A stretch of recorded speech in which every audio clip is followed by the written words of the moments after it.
பாருங்க வேணா ஃபோட்டோஸை. இன்னைக்கு என்னையும் பண்ண வச்சிட்டாங்க. அதுதான் நடக்கும்.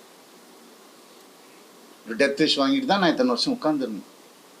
வெளியே வந்து இந்த லாஸ்ட் 2 வருஷம் தான் ஒரு மனுஷனா காத்து வாங்கிறது கூட நான் என்னால் என்ஜாய் பண்ண முடியுது. ஒரு மனுஷன் என் கூட இருந்த எல்லாருக்கும் தெரியும். இன்னைக்கு யாரெல்லாம் என் கூட இருக்காங்களோ அவங்க எல்லாருக்குமே தெரியும். இப்படி அதுக்குள்ள 2 வருஷம் கல்யாணம், வீட்டை விட்டு பிரிச்சு கூட்டு வந்துட்டு இங்க வந்துட்டு வீடு கட்டணும், இது கட்டணும், அது இங்க வேலைக்கு போவோம், அங்க வேலை, யாரு காசு கொடுத்தாலும் வாங்கிக்கோ, நமக்கு இதுதான் முக்கியம். அதுதான் என்ன, அதுல 3 படம் எனக்கு போச்சு, ஃபெயிலியர் ஆயிடுச்சு.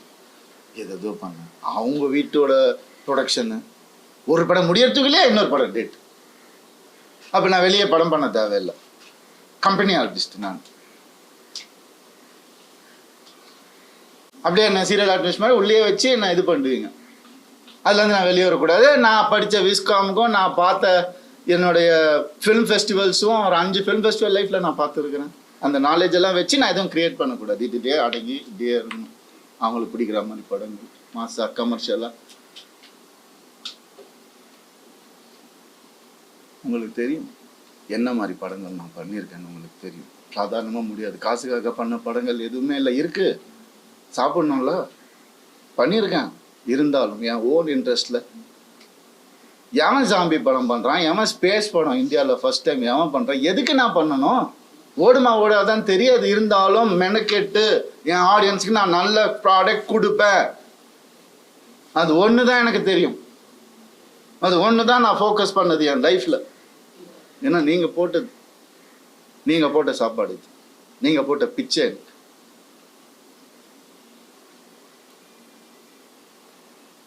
நான் ஏன் சைபர் புல்லிங்க்கு பிச்சை போடணும்? அவங்க ஃபாலோவர்ஸை நான் ஏன் டெவலப் பண்ணணும்? நான் பேச மாட்டேன். சிவன் குழந்தைன்னு நான் சொல்லுவேங்க.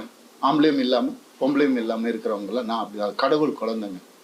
அவங்கெல்லாம் வந்துட்டு என்னென்னமோ பேச, என்ன இதெல்லாம் ஃபாலோவர்ஸ்க்காகவா?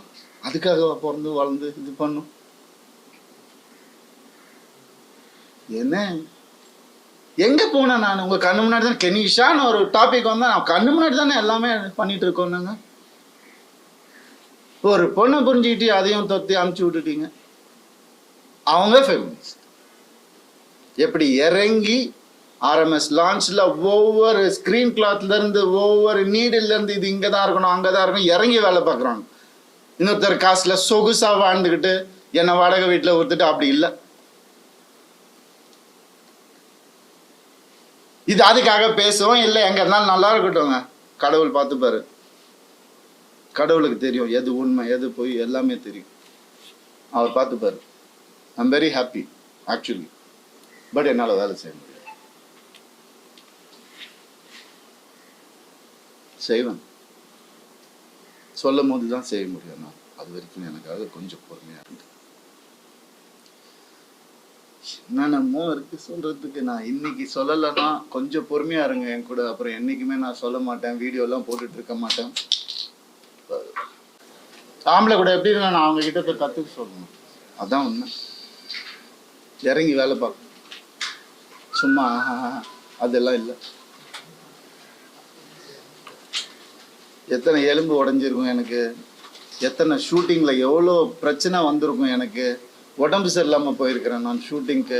104 டிகிரிலெல்லாம் போயிருக்கிறேன். இதெல்லாம் நான் சொல்லணும், கேவலமாக தான் இருக்குது. இருந்தாலும் சொல்கிறேன். இதுக்கப்புறம் நான் எதுவும் சொல்லணும். அப்படி கஷ்டப்பட்டு வந்தவங்க நான். வான் வித் சில்வர் ஸ்பூன்லாம் கிடையாது நீங்கள் நினைக்கிற மாதிரி. எங்கள் அப்பா வந்து நான் பிறந்தப்ப நான் ஓட்டு வீட்டில் தான் பிறந்தேன்.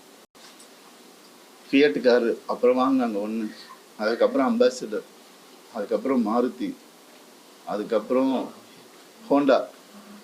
அப்படி தான் எங்கள் அப்பா கிட்ட போய் BMW வாங்கணும். ஒரு நல்ல ஸ்டேஜில் இருக்கும்போது போய் கேட்டால் அவர் சொன்னார், 3 சீரீஸ் வாங்கணுன்னா 5 சீரீஸ் வாங்கிக்கோப்பா அப்படின்னு சொன்னார். இல்லைப்பா அது நம்ம பட்ஜெட் இல்லைப்பா. எவ்வளோ இருக்கும்?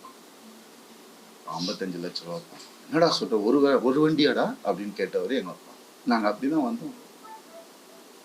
சொல்கிறாங்க கோடிக்கணக்கில் சொத்து இருக்குது. மாதம் 25,000 ரூபாய் மெடிசன் செலவுக்கு அவங்க குடும்பத்துக்கு நான் அனுப்பிச்சிட்டு இருந்தேன். எல்லாத்துக்கும் இருக்கு, ரெசிப்ட் இருக்கு, எல்லாமே இருக்கு. நான் அனுப்பிச்சிட்டு இருந்தேன். என்ன கேள்வி கேட்குறாங்க வந்து உட்கார வச்சு.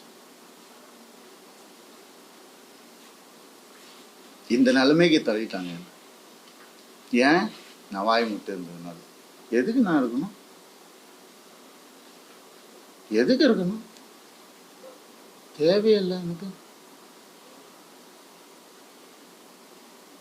தேவையில்லைங்க. நான் ஏன் சும்மா இருக்கணும்? ஒரு ஃபேக் இமேஜை நினச்சி நான் சும்மா இருக்கணுமா? இமேஜே நான் என்னைக்குமே பார்த்தேன். ஒரு ஹீரோக்கு கூட போட்டி இல்லைங்க. எல்லாரையும் சொல்லுங்க, இவர் அவர், அவர் இவர், இவர் அவர். நான் அதை தனியாக பண்ணிட்டு இருக்காரு விடுங்க.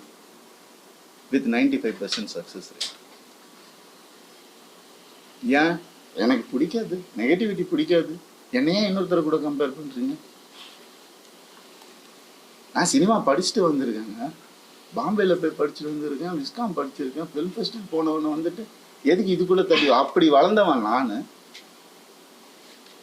அதனால இவன் இதுக்கெல்லாம் போக மாட்டான், மீடியாக்கெல்லாம் பேச மாட்டான், வாயாடிச்சுது இருப்பான், அவன் இமேஜ் முக்கியம்.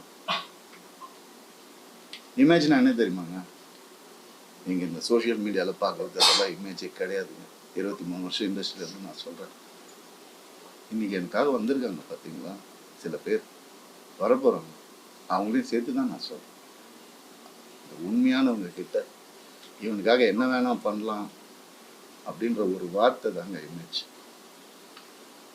அதை உடைக்க ட்ரை பண்ணுங்க, பார்க்கலாம் யாரால முடியுதுன்னு. சினிமா பண்ணலன்னா கை கால் இருக்கு, நான் என்ன வேலை வேணா பண்ணி பொழைச்சுப்பேன். டான்ஸ் கிளாஸ் எடுத்து பொழைச்சுப்பேன். நான் பரதநாட்டியம் தெரியுங்க எனக்கு, முறைப்படி அரங்கேற்றம் பண்ணுவேன். நான் எப்படியுமே பொழைச்சிக்கலாம். இதுக்கெல்லாம் ஆளாவே ஆளாதீங்க. ஆம்பளைங்களுக்கும் நான் சொல்றேன், இந்த மாதிரி லைஃப்ல என்ன மாதிரி கஷ்டப்படுறவங்களுக்கும் நான் சொல்றேன். நான் நிற்பேன் உங்களுக்காக. என்ன அநியாயம் நடந்துட்டு இருக்கு இந்த ஜென்ரேஷன்ல எனக்கு தெரியும், நான் நிற்பேன். இன்னும் என்ன வேணா வர சொல்லுங்க. இன்னும் 4 வீடியோ பண்ண நான் வந்துட்டு பலாத்காரம் பண்ண கூட அவங்களுக்கு சொல்லிக்க சொல்லுங்க. என்ன வேணா பண்ண சொல்லுங்க. இது சுத்தமாக இருந்தப்போ அவ்வளோதான் நான் நினச்சி வாழ்றது என் லைஃப். அப்படிதான் நான் வாழ்வேன் சாவர வரைக்கும். சீண்ட வேண்டாம். எனக்கு ஒரு சின்ன பிரேக் கொடுங்க, நான் வந்துடுறேன். கொஞ்சம் வெயிட் பண்ணு ப்ளீஸ். தேங்க்யூ.